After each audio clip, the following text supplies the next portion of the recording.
muy importante que es la página web, y en eso también evidentemente es ponerse a tono con la tecnología. Es decir, vía la página web, la mesa de conversaciones ha recibido cerca de 40.000 propuestas de personas individuales, de organizaciones, etcétera, sobre los temas. Eso hace que efectivamente la mesa esté alimentada con una serie de iniciativas. Y en un tercer elemento es llevar a expertos a la mesa para que ilustren a la mesa. En el tema, por ejemplo, de drogas ilícitas, llevamos expertos internacionales de distinto tipo, norteamericanos, a mirar el tema de las drogas, porque es obvio que los delegados del gobierno y de la FARC no tienen por qué ser expertos en todos los temas, ni mucho menos. Entonces, los expertos ayudan a ilustrar desde perspectivas diversas la complejidad del problema y la búsqueda de salidas. Por eso también el proceso colombiano tuvo una especificidad que hasta el momento en el análisis de los colegas de Naciones Unidas no se ha dado en ningún proceso de paz del mundo. Y es que la mesa de conversaciones tomó la decisión de invitar a 60 víctimas a que fueran directamente a reunirse con la mesa en 5 delegaciones de 12 víctimas. Y por supuesto nos dio ese chicharrón como decimos en Colombia, a Naciones Unidas, al Centro de Pensamiento, acompañados por la Conferencia Episcopal Colombiana, porque de un universo de 7,5 millones de víctimas, seleccionar 60 era imposible dejar satisfechos a todo el mundo. Y además, con la idea de que eran víctimas del conflicto armado, no víctimas de las FARC, porque entonces habían sectores de la sociedad colombiana que decían: no señor, esto es una negociación con las FARC, allá tienen que ir solo las víctimas de las FARC. Pero la mesa dijo: no señor, víctimas de las FARC sí, pero también víctimas de los paramilitares y también víctimas de los agentes del Estado. Y se dio ese ejercicio muy interesante. Es un ejercicio que creo que va a ser muy difícil que la historia lo pueda reproducir, porque parte de las reglas del juego, y en eso tenemos que agradecer mucho a los cubanos que fueron sí muy serios en eso, como lo han sido en todo el apoyo. Se hizo allá en el Palacio de Convenciones, en el Salón de Protocolo, obviamente sin ningún tipo de grabación, ni de audio, ni de video, ni nada, porque era la manera de garantizar la tranquilidad y la espontaneidad. Y los que tuvimos ese privilegio, porque hay que decir que eso es un privilegio que nos ha dado la vida, de estar allí en esas audiencias, realmente audiencias en las cuales lloramos más de una vez todos, porque cada víctima lo que fue a contar su drama y a decirle o a los miembros del Estado o a los miembros de la FARC: vea lo que ustedes me hicieron en este tipo. Pero todas las víctimas diciendo sí, todo eso, pero lo que les pedimos es: no se paren de la mesa, lleguen a acuerdo. Esa es la principal respuesta. Y lo que queremos fundamentalmente es verdad. No nos importa si van a ir a la cárcel o no, porque con eso no, ni recuperamos a nuestro ser querido, no. Pero sí queremos saber qué pasó y por qué pasó lo que pasó. Y digo, es muy difícil reconstruirlo, porque como no hubo ninguna posibilidad de grabación, pero hablábamos alguna vez allá con los colegas de la delegación, decíamos: si uno pudiera imaginarse que Colombia, por una especie de ojal de la puerta, pudiera haber una audiencia de esas, evidentemente el cambio que se haría sería extraordinario, porque allí no era un problema de que estos malos eran los de las FARC, no, todos fueron malos y bastante malos, todos produjeron daño y mucho, por eso tenemos que terminar en la guerra. No es un problema de ponernos a graduar quién fue más malo que uno que otro. Pero eso para las delegaciones fue también un elemento importantísimo. Ellos mismos nos lo reconocían, las dos delegaciones. Eso cambió evidentemente toda la dinámica. Porque fue escuchar a víctimas que habían padecido de territorio de una señora afrodescendiente por allá, de una comunidad cualquiera, o un líder sindical, o a un joven que perdió su pierna en una mina quiebrapata y que va allá y pone su prótesis encima de la mesa y dice, un joven de 20 años, mi vida se acabó aquí por el conflicto, bueno, 10.000 cosas, de temas terribles. Un señor que era un pensionado de la fuerza pública, él había sido militar y su hijo se lo mataron sus colegas militares, se lo despedazaron. Es decir, todas las barbaridades que nos podemos imaginar de una guerra. Pero eso, para la dinámica del proceso, fue de la mayor importancia, porque evidentemente eso planteó la necesidad, incluso una frase que plantearon las dos delegaciones y que, como lo señalaba Humberto de la Calle, fue de autoría de Iván Márquez, que decía, aquí no hemos venido a intercambiar impunidades. Es decir, aquí no hemos venido a que yo le perdono lo suyo, usted lo mío y no pasó nada. No, aquí hemos venido a tratar de que diseñemos un mecanismo de verdad y justicia. Por supuesto, no es a ver cuántos años le metemos a la cárcel a estos militares, a estos guerrilleros, no, es cómo logramos que las víctimas tengan el mayor porcentaje de verdad posible, de reparación y que jueguen un papel muy importante en todo un proceso de reconciliación nacional. Entonces, ese rol tan importante, tan protagónico de las víctimas en la negociación ha sido de la mayor importancia. Hoy día, de hecho, este grupo de las 60 víctimas, que de alguna manera se ha convertido en una especie de colectivo, que es muy diverso, muy interesante. Ahí está desde un general de la policía, que estuvo 9 años secuestrado por las FARC en esas condiciones terribles que vimos todos, de cadenas, etcétera, pero también un guerrillero que está preso y que está con problemas, etcétera, y bueno, todo tipo de... Porque lo que queríamos reflejar en ese universo de 60 era todos los victimarios, todos los hechos victimizantes, entonces no solo el secuestro, sino los desplazados, los de minas quiebrapatas, los de violencia sexual, los desaparecidos, etcétera, etcétera. Es decir, toda esa diversidad de hechos victimizantes que un conflicto de este tipo genera.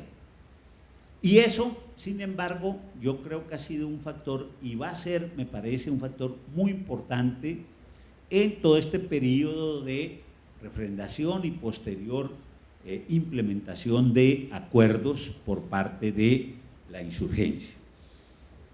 Entonces, como les decía, y para ir cerrando, estamos en la recta final de estas conversaciones. El 23 de septiembre, como todos seguramente los que siguen el tema colombiano, en una reunión en La Habana, el presidente Santos y el jefe de las FARC, León Jiménez, acordaron que en 6 meses iban a llegar al fin del acuerdo y que 2 meses después empezaba el proceso de dejación de armas. Desafortunadamente, después de esa fecha, al día siguiente, la delegación del gobierno consideró que ese tema de justicia todavía requería algunos ajustes, algunas precisiones, y eso conllevó a que la mesa se ocupara de nuevo y cerca de casi 3 meses les ocupó llegar ya al acuerdo final que finalmente, como decíamos, se firmó el 15 de diciembre. Por eso, esa fecha del 23 de septiembre, si bien sigue siendo una fecha de referente, sin embargo, para las FARC dicen realmente los 6 meses empiezan a contar a partir del 15 de diciembre. Luego ellos están pensando 15 de junio como fecha de referente, porque dicen esos 3 meses no los habíamos contado cuando acordamos la fecha. Pero más allá de eso, porque yo creo que el tema, el ambiente en las dos delegaciones es muy positivo, no es un tema de un día más, un día menos. Yo creo que están haciendo el esfuerzo muy grande de tratar de lograrlo más rápido. Yo creo que no va a ser el 20 de septiembre, tampoco va a ser necesariamente en junio, pero probablemente se puede llevar 1 mes, hasta 2 meses más, no tanto por la formalidad, sino porque los temas que están pendientes son complejos, difíciles, y si bien están haciendo todo el esfuerzo, puede que no logren exactamente que sea el 23 de septiembre, que además en negociaciones, ustedes lo saben, es un tema muy complicado. Ustedes de hecho lo vivieron en carne propia con el famoso 31 de diciembre, en que terminaba el mandato del secretario general de Naciones Unidas y que tenían que cerrar un acuerdo, etc. Es decir, ese tema de fechas se vuelve un tema de fechas fatales, como diríamos, que no siempre es bueno ni saludable. Pero creo que estamos ya en esa etapa. Por otro lado, creo que estamos también finalmente muy cerca, y ya con esto termino, de iniciar el proceso de conversaciones con el Ejército de Liberación Nacional, el ELN, la segunda guerrilla. Evidentemente es una guerrilla más pequeña en términos de números y de capacidad militar que las FARC, pero una guerrilla que también tiene una historia muy importante, una influencia en territorios importantes y en sectores sociales, que está muy ligada a sectores de la iglesia, por ejemplo, por la militancia allí y su muerte del padre Camilo Torres Restrepo, que el próximo 15 de febrero cumple 50 años de su muerte. Entonces, con esta insurgencia también vamos a empezar ya pronto, ya de ambos lados han dicho prácticamente está cerrado ya los acuerdos, había algunos problemas de procedimiento, se esperaba que a fines del año pasado se pudiera hacer el anuncio, no se ha hecho, pero creo que eso es un tema de días. Eso nos va a plantear evidentemente unos desafíos importantes a los colombianos, no solo al gobierno y al ELN, sino a todos los sectores que estamos interesados, porque va a ser acompasar temporalidades distintas, una temporalidad como la que va con el proceso de las FARC ya cerrando y otra temporalidad con el ELN que empieza a andar, pero donde además hay temas donde es muy difícil que los acuerdos sean distintos. Por ejemplo, lo de justicia es muy difícil que nos podamos inventar los colombianos otra cosa completamente distinta con el ELN a la que se hizo con las FARC, pero bueno, eso es parte de lo que ya las dos mesas van a tener que empezar a ver cómo se coordina, cómo se articula ese proceso.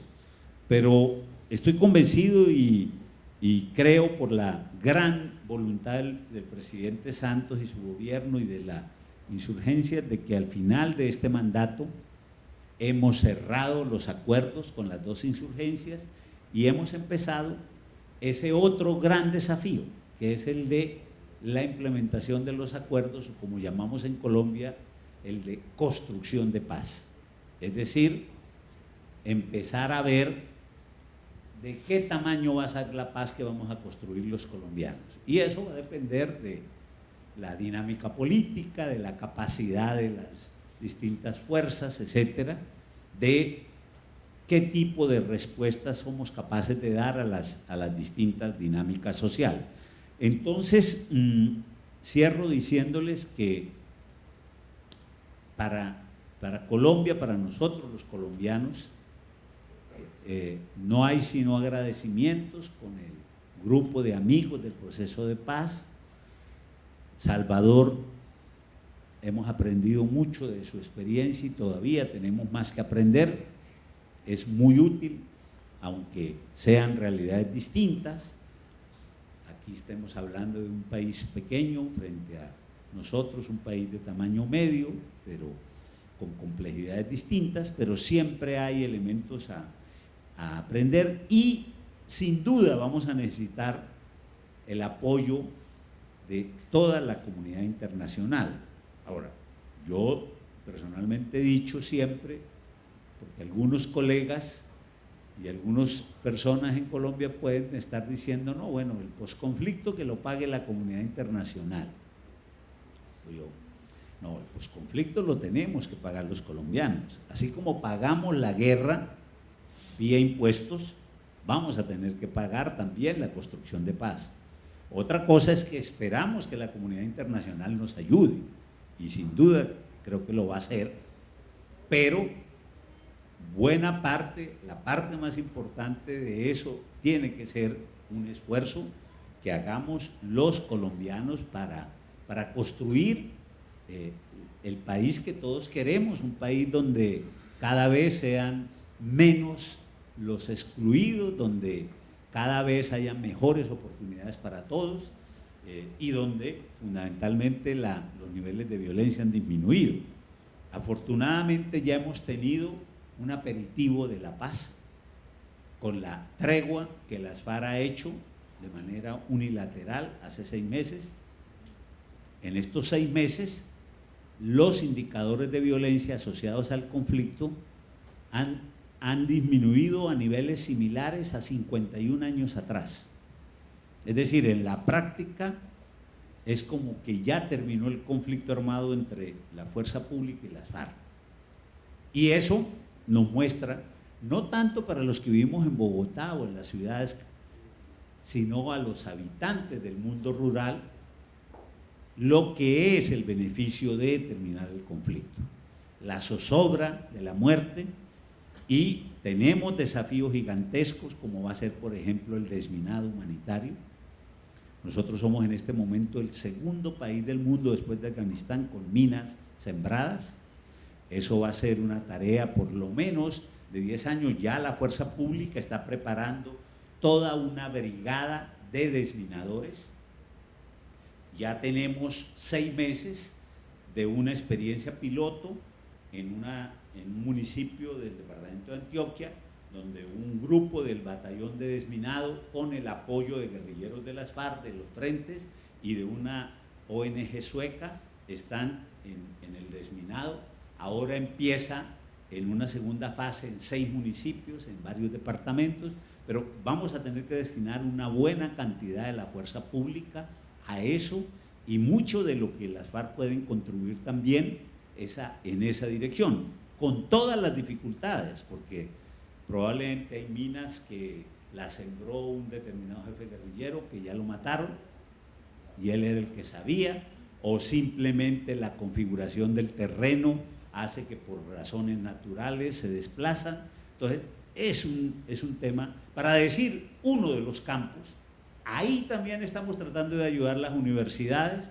Nosotros tenemos un grupo de físicos nucleares de la Universidad Nacional de los Andes ayudando a la DIGMA de Presidencia, que es la unidad de presidencia que está al frente, cómo incorporando la tecnología podemos tratar de minimizar riesgos de pérdida de vidas en ese proceso, porque todos sabemos, por ejemplo, que desminado es sobre detección de objetos metálicos, pero las minas de hoy día ya no tienen eso, porque son hechas todas en plástico, entonces ya eso no es tan útil, hay que generar otros mecanismos, pero es simplemente para señalar uno de los tantos desafíos que vamos a tener por delante y donde todo el apoyo va a ser fundamental para nosotros, pero sin duda la tarea fundamental tiene que ser parte de los colombianos.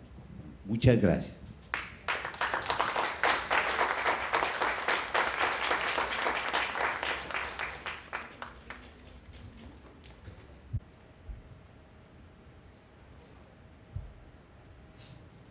También dejo el espacio para algún comentario, alguna reflexión que alguno de ustedes quisiera realizar. reflexiva, muy útil. En el año más o menos 1986, el último día de la Universidad para la Paz con sede en Bogotá. Personalmente, yo era el enviado de la Universidad para la Paz para ese caso, era el canciller en ese momento, y tuve el honor también de trabajar con Belisario Betancourt, quien considero una gran persona. Por el lado de las universidades, el padre Javier Sanín, jesuita de la Javeriana, doctor Rafael Rivas Posada, usted acaba de mencionar la Universidad de los Andes, y otras universidades, estaba también don John Agudelo, me parece, don Rodrigo Escobar Navia, República. Pero ya yo me delegué del tema, salí de la Universidad para la Paz y no volví a saber qué pasó con ese centro, que era inclusive un elemento importante para poder realizar gente tan querida, como dicen ustedes, tan culta, va a Costa Rica y contribuye muchas cosas. ¿Qué es lo que sucede? Muchas gracias, embajador. Sí, ese es uno de los campos que en el debate académico colombiano siempre ha estado muy presente. Es ese campo de lo que podríamos llamar la cultura de la intolerancia y la cultura de el odio y demás.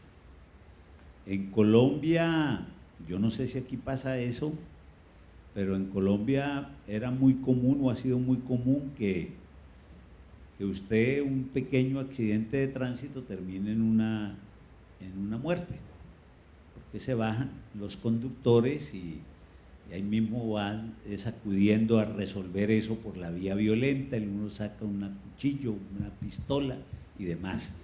Es decir, el manejo de conflictos rápidamente tiende a desplazarse a esa vía de violencia, y ese es un tema muy complicado, la violencia intrafamiliar, etcétera. Entonces, ese campo de cultura es un campo en el cual hay una gran preocupación. Yo creo que se ha venido trabajando. De hecho, tengo que reconocer que mi colega, el rector Antanas Mocus, ayudó mucho en ese campo con sus propuestas de política de cultura ciudadana. Ahora, de hecho, él va a colaborar con el actual alcalde que acaba de empezar en Bogotá en ese campo, y está ayudando mucho en este tema de la paz, también al presidente Santos en ese campo de cultura, porque es cómo cambiamos esa tendencia que es de una larga historia de suponer que todas las diferencias y conflictos hay que resolverlas es eliminando al otro, y cómo empezamos a entender que la diferencia, la diversidad no es algo que debe preocupar, sino algo que enriquece, que podemos estarla manejando. Y en ese campo, el domingo, por ejemplo, en la noche hacíamos un programa en televisión, en un programa en la televisión institucional que el propio presidente Santos en ocasiones ha ido él directamente a conducir, que se llama, es una hora en el horario de 8 de la noche, Conversemos en Paz, y allí nos invitaron a académicos justamente a eso, qué estamos haciendo, qué hemos hecho, cómo nos estamos preparando la academia para el postconflicto, para trabajar en esa dirección. Y esa es una de las preocupaciones que sin duda estamos trabajando, porque, por ejemplo, indicadores de muertes violentas la hemos reducido de manera muy importante. Obviamente todavía siguen siendo altísimos, pero de alrededor de 27.000 homicidios por año que tuvimos en el 2000, estamos en 12.000, ya tenemos unos indicadores alrededor de 30 o un poco menos de homicidio por 100.000 habitantes, que ya es bastante mejor, pero todavía eso es una cifra demasiado grande. ¿Qué refleja eso? Que refleja porque la mayoría de esos homicidios, paradójicamente, no tienen que ver con el conflicto. En varios estudios que se hicieron en Colombia, en las últimas décadas, del 100% de homicidios, cerca del 80-85% no tenían nada que ver con el conflicto. Eran lo que podríamos llamar violencia de la vida cotidiana. Era cómo resolvían una pareja, una infidelidad resolviendo mandando matar al otro, o un problema de deudas matando al otro, o un atraco para quitarle un celular y matando al otro, etcétera. Es siempre cómo los distintos campos de conflictividad se resuelven por esa vía. Entonces, ahí tenemos una tarea, sin duda, muy importante. Yo creo que hemos venido trabajando los colombianos hace varias décadas, pero es uno de los campos grandes que tenemos todavía por delante en los próximos años, porque un muerto ya debería ser motivo de preocupación, no hay duda, no es un tema de, como decimos, el tema no es simplemente consolarnos porque estamos menos mal que el otro, no. Cada vez ese tema tenemos que trabajar. Aquí, en relación con las preguntas, quisiera